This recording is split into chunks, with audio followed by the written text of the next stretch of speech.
तो असद नाम का एक लड़का होता है जो कि बहुत ही ज़्यादा ही मेहनती होता है और अपने काम को वो हमेशा ही पूरी मेहनत से करता था।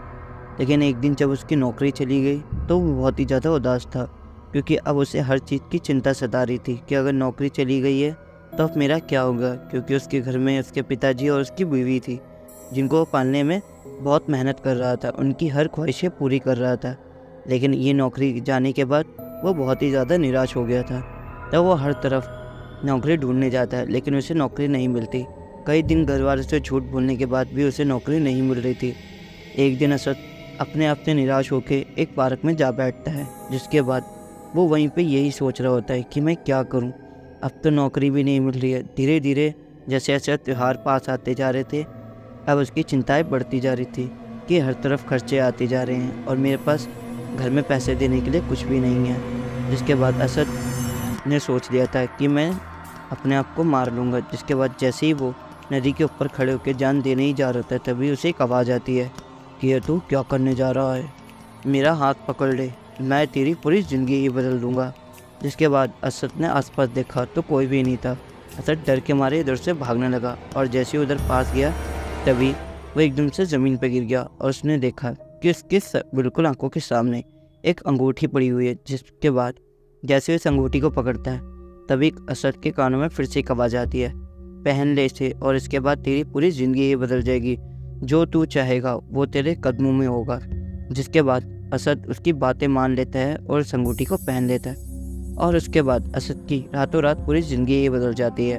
अब वो जो भी चाहता वो उसे मिल जाता है। अब उसके पास पैसे की कोई भी तंगी नहीं थी। जो नौकरी उसके हाथों से निकल गई थी उसने अपना ही बिजनेस खड़ा कर लिया था। जिसके बाद अब हर कोई असद की तरक्की को देख कर वाहवाही कर रहा था।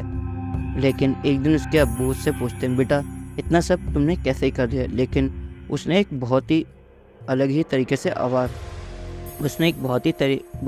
तरीके से अपने अब्बू को जवाब दिया कि तुम्हें इससे क्या मतलब, तुम्हें सिर्फ पैसे मिलने से मतलब होना चाहिए, मैं कहीं से भी लाऊं, तुम्हें इससे क्या करना। जिसके बाद उसके अब्बू ये जवाब सुनते ही थोड़ा डर से गए और उन्होंने सोचा कि आज तक असद ने मुझसे ऐसे बात कभी नहीं की, तो उसे आज ऐसा क्या हो गया। जिसके बाद अब जब भी अब्बू उसके कुछ कहते तो उसके बिहेवियर में थोड़ा चेंज पाते। अब उसकी पत्नी भी कुछ भी कहती तो हर बात को टाल देता और वो कभी नमाज़ पढ़ने भी नहीं जा रहा था। उसने धीरे धीरे करके पूरे घर में खिड़की, पंखे वंखे सब कुछ उसने धीरे धीरे बंद करा दिए थे। शीशे वीशे भी उसने उतरवा दिए थे। जिसके बाद अब उसकी पत्नी को और उसके पिताजी को बहुत ही ज़्यादा अजीब लग रहा था। एक दिन उसके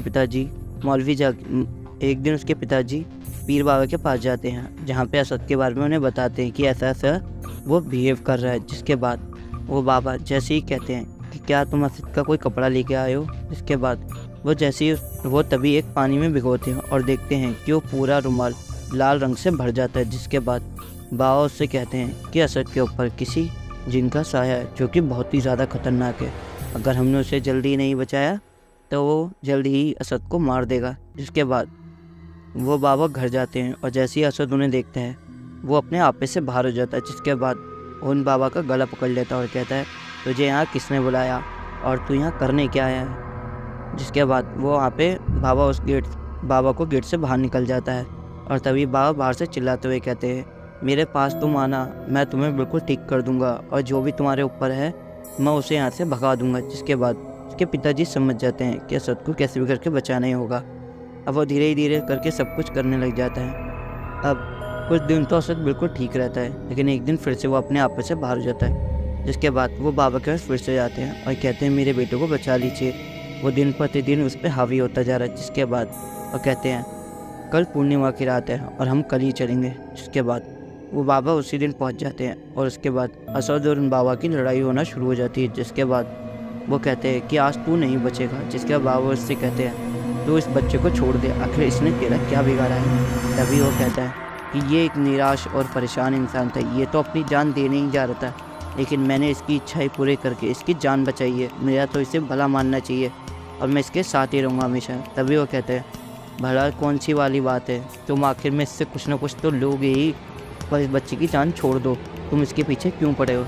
जिसके बाद वो कहते हैं, आने मैं इसे अपने साथ ही लेकर जाऊँगा, तुम इसका पीछा छोड़ दो। जिसके बाद बाबा उससे कहते हैं, अगर तूने इसका पीछा नहीं छोड़ा तो ये अच्छी बात नहीं होगी। जिसके बाद वो कुछ भी उनकी बात नहीं मानता। तभी बाबा कहते हैं असद ने अब तक जो जो सामान लेके आया घर में उस पैसों से वो सारा सामान जला दो। और जिसके बाद के घर वाले मिलके वो सारा सामान जला देते हैं और असद तुरंत ही ठीक हो जाता है। जिसके बाद वो बाबा कहते हैं कि आइंदा आज के बाद तुम कभी भी निराश हो तो अपने घर वालों से बातचीत करो, कभी भी किसी सुनसान जगह पे जाके बैठना नहीं।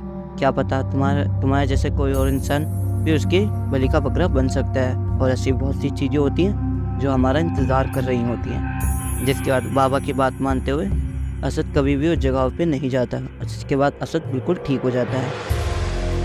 तो आई होप गाइस आपको ये कहानी अच्छी लगी होगी। अगर कहानी अच्छी लगी है तो वीडियो को लाइक करें, शेयर करें, कमेंट जरूर करना।